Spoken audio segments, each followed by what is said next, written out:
আসসালামু আলাইকুম। সবাইকে আরেকটি ভিডিওতে স্বাগতম। পিডব্লিউডি অ্যাসেট ডেটাবেজ আমাদের অফিসিয়াল সরকারি যেই সম্পদ, সেটি একটি ডিজিটাল ডেটাবেজ করার সিদ্ধান্ত ইতিমধ্যে গ্রহণ করা হয়েছে। সেটারই ফলস্বরূপ একটি আমাদের আ নতুন সংযোজন পিডব্লিউডি অ্যাসেট ডেটাবেজ সফটওয়্যারটি। আমরা এই ভিডিওতে মূলত জানবো যে কিভাবে এক অফিস প্রধানের আইডি থেকে ওই অফিসের সরকারি সম্পদের তথ্যসমূহ প্রদান করা যাবে। শুরুতে আমরা asset.pwd.org এই ওয়েবসাইটটিতে আমরা যাব। গেলে এরকম একটা স্ক্রিন দেখা যাবে। এই পাশে এটার পারপাস এবং হেল্প ডেস্ক সম্পর্কে সংক্রান্ত কথা বলা হয়েছে। হেল্প ডেস্কের এই নামগুলো পরিবর্তন হতে পারে। ফর দ্য টাইম বিং আমি যে কোনো একটা আইডিতে লগ ইন করি। ধরে নিই আমাদের additional chief sir, Dhaka metro zone. স্যারের আইডিতে আমরা লগ ইন করলাম। তো শুরুতে এখানে একটা ইনস্ট্রাকশন, খুব জিস্ট একটা ইনস্ট্রাকশন দেখা যাবে। এটি দয়া করে আপনি একটু পড়ে নিবেন। ক্লোজ করি। শুরুতে আমরা এই ইন্টারফেস নিয়ে কথা বলার আগে শুরুতে আমরা যাব উপরের আহ, মেনু উপরের মেনু বারে যে অফিস অর্ডার নামে যে অপশনটি আছে এটিতে। এই পেজে মূলত আমাদের অ্যাসেট ম্যানেজমেন্ট সংক্রান্ত যদি কোনো চিঠি ইস্যু হয়, আহ, সেই ক্ষেত্রে বা কোনো ইনস্ট্রাকশন আমাদের অফিসিয়াল প্রদান করা দরকার হয়ে থাকে, সেটি আমাদের এই এখানে আসলে পাওয়া যাবে। খুব রিসেন্টলি যে চিঠিটি আমাদের ইস্যু করা হয়েছে সেটি সম্পদের বিবরণ রেজিস্টার ডট পিডিএফ, এটি এখানে আমরা দেখতে পাচ্ছি। চিঠিটি আহ, একবার পড়ে নেবেন কাইন্ডলি। এরপর আমরা দেখতে পাচ্ছি যে একটা অফিসের প্রোফর্মা দেয়া আছে। একটা অফিস থেকে আমরা অলরেডি একটা ডিজিটাল তথ্য আমরা পেয়েছি অ্যাসেট ম্যানেজমেন্ট সংক্রান্ত, সেটার একটা ফরম্যাট এখানে দেয়া আছে আমাদের বোঝার সুবিধার্থে। এছাড়া একটি এক্সেল টেমপ্লেটও এখানে প্রদান করা হয়েছে। তো শুরুতে আমরা অফিস অর্ডার নামের পেজে এসে আমাদের এই সংক্রান্ত যে অফিস অর্ডারটি জারি করা হয়েছে সেটি আমরা একটু পড়ে নিব। এরপর আমরা অ্যাসেটস নামে যেই পেজ আছে সেখানে যাব। উপরে দেখতে পাচ্ছেন 4টি বাটন। মূলত আমাদের কাজ এই 4টি বাটনের মধ্যে সীমাবদ্ধ থাকবে। প্রথমে অ্যাড অ্যাসেট নামক অপশনে ক্লিক করলে আমাদের এই অ্যাসেটগুলো একটি একটি করে আমরা চাইলে এখানে সংযুক্ত করতে পারি। ধরে নিই আমি কম্পিউটার সংযুক্ত করতে যাচ্ছি। ক্যাটাগরি, সাব ক্যাটাগরিতে আমরা এটা ল্যাপটপ, ডেসক্রিপশন হতে পারে লেনোভো, এটা কাস্টোডিয়ান অফিস নেম, অর্থাৎ এই অ্যাসেটটি কোন অফিসের রেজিস্টারে সংরক্ষিত রয়েছে সেই তথ্যটি দিতে হবে। বলা বাহুল্য যে আমাদের আম, আহ, নির্বাহী প্রকৌশলী পর্যন্ত আইডি আমাদের সিস্টেমে ক্রিয়েট করা হয়েছে, অর্থাৎ নির্বাহী প্রকৌশলী স্যাররা যখন তাদের তথ্য দিবেন সেই সাথে তাদের তার অধীনে থাকা সাব ডিভিশনের তথ্যগুলো এখানে কিন্তু প্রদান করতে হবে। তো ধরে নিই আমাদের এখানে যেটা রয়েছে সেটা এই অফিসের নামে লিপিবদ্ধ করা। ডেট অফ পারচেজ আমরা এখানে একটা ডেট প্রদান করব।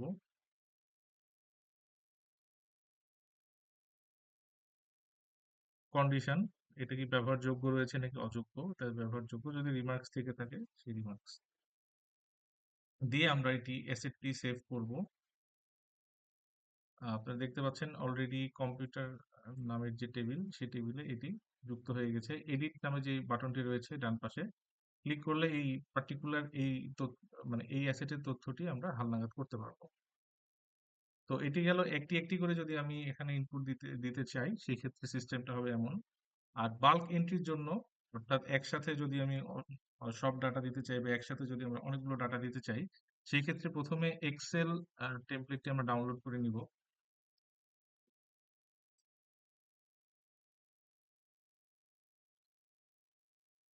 টেমপ্লেটটি ডাউনলোড করলাম।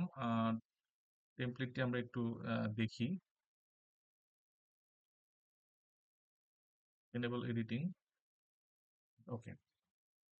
আমরা দেখতে পাচ্ছি উপরে একটি হেডিং রয়েছে। আমরা এই কলাম এবং এই রোটি চাইলেও পরিবর্তন করতে পারবো না, এখানে লক করে দেয়া আছে। অর্থাৎ আমাদের এই যে হোয়াইট যে পোর্শনটুকু দেখছি এইটুকু জায়গার মধ্যে আমার তথ্যটুকু দিতে হবে। তো আমি ইতিমধ্যে একটা ফাইল অলরেডি রেডি করে রেখেছি দেখানোর জন্য, বাট আমি দু একটা এন্ট্রি এখানে দিয়ে দেখিয়ে দিচ্ছি।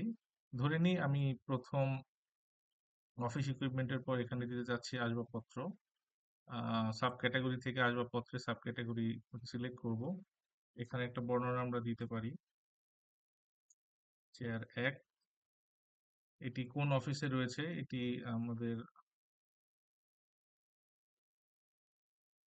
অতিরিক্ত প্রধান প্রকৌশলী, ঢাকা মেট্রো জোন দিতে পারি। ক্রয়ের তারিখ, এখানে আমরা তারিখ দিব। তারিখের ফরম্যাটটি দেখতে পাচ্ছেন, ডেট, মান্থ, ইয়ার, এই ফরম্যাটে। ধরে নিলাম এটি আমার হলো এই ডেটে কেনা। এটি ব্যবহারযোগ্য রয়েছে নাকি অযোগ্য, ধরে নিলাম এটি ব্যবহারযোগ্য। মন্তব্য যদি থাকে সেটি আমরা দিব। এবং সবসময় খেয়াল রাখবো এইটা, এই কলামটিতে যখন ওকে চলে আসবে, বুঝবো যে এখানে আমার প্রয়োজনীয় কোনো তথ্য দেওয়া বাকি নেই। বলা বাহুল্য যে প্রয়োজনীয় তথ্য যদি আমরা কোনো ঘর যদি ফাঁকা থাকে, তাহলে সেই ক্ষেত্রে সেটা আমাদের ডাটাবেজে সেভ হবে আর কি। তো তথ্য দেওয়ার সময় আমরা এই পাশের কলামটি খেয়াল রাখবো, যাতে এখানে ওকে চলে আসে। আমরা যদি প্রয়োজনীয় কোনো তথ্য মিসিং করি, তাহলে কি হতে পারে আমরা একটা প্রোফর্মা দেখি। ধরে নিলাম আমি বর্তমানে কোন অফিসে এটি রয়েছে তথ্যটি দিইনি, তাহলে দেখুন এখানে বলছে যে প্রোভাইড অ্যান অফিস নেম। বড় করে দেখাই, প্রোভাইড অ্যান অফিস নেম অথবা অফিস নেম দেওয়ার জন্য বলা হচ্ছে। ধরে নিই আমি সম্পদের আহ, আহ, এই মানে বর্তমান অবস্থা যেটি সেটি দিতে ভুলে গেলাম। তো সে বলছে যে select usability from the drop down. অর্থাৎ আমার এই কলামটি শুধুমাত্র ইনস্ট্রাকশনের জন্য। এখানে যতক্ষণ না পর্যন্ত ওকে আসছে, আমার এই পাশে তথ্য দিয়ে যেতে হবে আর কি। এইভাবে আমরা চাইলে এই এক্সেল শিটটি ফিল আপ করে আমরা এটা আপলোড করতে পারি। বেস্ট প্র্যাকটিস হচ্ছে যে আমরা একই টাইপের, যে একই ক্যাটাগরির হচ্ছে সম্পদের বিবরণ আমরা একসাথে ফিল আপ করে আপলোড করব। বলাই বাহুল্য, আমরা যদি হাজার হাজার রো বিশিষ্ট কোনো একটা ফাইল আপলোড করতে চাই, সেটা আপলোড এবং প্রসেসিং এ সময় লাগবে। তো আমরা চাইলে এভাবে যতটা ছোট ছোট অংশে সম্ভব ডাটাগুলো আমরা আপলোড করার চেষ্টা করব। তো আমি ইতিমধ্যে একটি ফাইল রেডি করে রেখেছি, সেই ফাইলটি আমি আপলোড করছি। ধরে নিই আমাদের ফাইলটি রেডি করা হয়ে গেছে। বাল্ক এন্ট্রি ফাইলটি আমরা একটু দেখি, যেটি আমি আপলোড করতে যাচ্ছি। এই ফাইলটি আমি আপলোড করতে চাচ্ছি, এবং এই ফাইল ইচ্ছাকৃতভাবে কিছু জায়গা আমি ফিল আপ করিনি আপনাদের দেখানোর জন্য, যে এমার্জেন্সি মানে ম্যান্ডেটরি ফিল্ড গুলো ফিল আপ না করলে কি হতে পারে সেটা দেখানোর জন্য। তো এই ফাইলটি আমি মূলত আপলোড করব। বাল্ক এন্ট্রি নামে যে টেবিলটি, যে বাটনটি রয়েছে, ক্লিক করব, চুজ ফাইল। আমরা ফাইলটি চুজ করলাম। ওকে, অডিট ফাইল। এই ফাইলটিকে আমরা প্রথমে অডিট করব, অর্থাৎ এটার মধ্যে কোনো ডাটা মিসিং আছে কিনা সেটা আমার সিস্টেম চেক করছে। দেখুন এখানে 15টি আইটেম রয়েছে।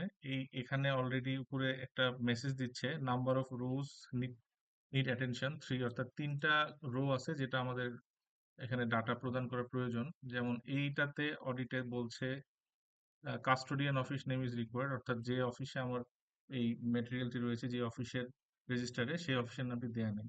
দিয়ে দিলাম, এটা ওকে হয়ে গেল। পরবর্তীতে বলছে ডেসক্রিপশন লাগবে এবং সেই সাথে কাস্টোডিয়ান অফিসও লাগবে।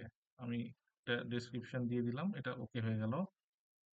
Custodian office name is required, এটা ওই কেস, এই যে হয়ে গেল। আমরা উপরে চেক করব, অ্যাটেনশন 0, অর্থাৎ সবগুলোই প্রপারলি ফিল আপ করা হয়ে গেছে। যদি কোনো রো আমার এখান থেকে বাদ দেওয়ার দরকার পড়ে, আমি জাস্ট এই যে ডিলিট বাটনে ক্লিক করলে রোটি অটোমেটিক এখান থেকে চলে যাবে, অর্থাৎ 9 এর পরে 10 হওয়ার কথা, যেটা আমি ডিলিট করলাম এই মাত্র। তো এইভাবে আমার এই পেজটি প্রপারলি ফিল আপ করে আমরা ক্লিক করব হচ্ছে সেভ ভ্যালিডেটেড রোজ, এটা। তো তার আগে আমি আরো একটা ইন্টারেস্টিং জিনিস দেখাই। সেটা হচ্ছে যদি কোনো একটা অডিট আমার হচ্ছে এখানে বলছে যে রেড মার্ক, সেই ক্ষেত্রে আমি যদি সেভ করতে যাই তাহলে কি হবে সেটা আমরা দেখি। আমরা যদি সেভ করি, দেখুন অলরেডি সবগুলো সেভ হয়ে গেছে। যে রোতে সমস্যা সেই রোটা আমার এখানে রয়ে গেছে, অর্থাৎ আমরা চাইলে আগেই সেভে ক্লিক করতে পারি। যে রো গুলোতে সমস্যা থাকবে সেগুলো আবার আমাকে আলাদাভাবে দেখাবে। তো চাইলে এটা আমি আবার এডিট করে এখানে আমি আবার সেভ করলে এটা সেভ হয়ে যাবে। তো আপনারা দেখতে পাচ্ছেন যে নিচে প্রত্যেকটা ক্যাটাগরির মধ্যে যে টেবিলগুলো রয়েছে, এই টেবিলগুলো অলরেডি আমাদের ডাটা দিয়ে ফিল আপ হয়ে গেছে।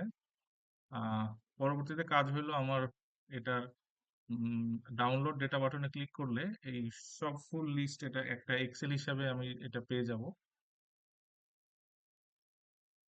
পুরো লিস্টটি আমার কাছে একটা এক্সেল ডাটা হিসেবে চলে আসছে। আমরা একটু দেখে নিই।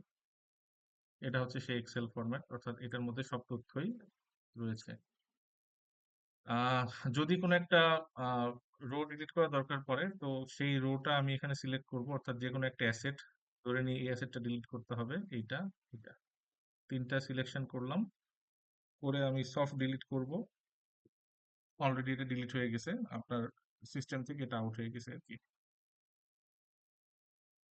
আর সব শেষে আমার যদি সব অ্যাসেটের তথ্য দেওয়া শেষ হয়ে যায়, তো উপরে ডান পাশে এই ডিক্লেয়ার অ্যাজ কমপ্লিটেড বাটনে ক্লিক করব। এটার মাধ্যমে আমি এই অফিস ডিক্লেয়ার করলো যে তার এই মুহূর্তে তথ্য দেওয়ার যেটা তথ্য সেটা হালনাগাদ করা শেষ। এখানে দেখুন দেখাচ্ছে লাস্ট সেন্ড হচ্ছে কতক্ষণ আগে বা কয়দিন আগে আমি সেন্ড করছি, এবং এই লিস্টটা, এই এই ডেটাবেস যে কোনো সময় আমি এটা হালনাগাদ করতে পারবো। অর্থাৎ আমি এটাকে আপলোড করেছি, মানে এই না যে আমি এটা হালনাগাদ করতে পারবো না। চাইলে আমি যে কোনো মুহূর্তে নতুন অ্যাসেট এখানে চাইলেই যুক্ত করতে পারবো।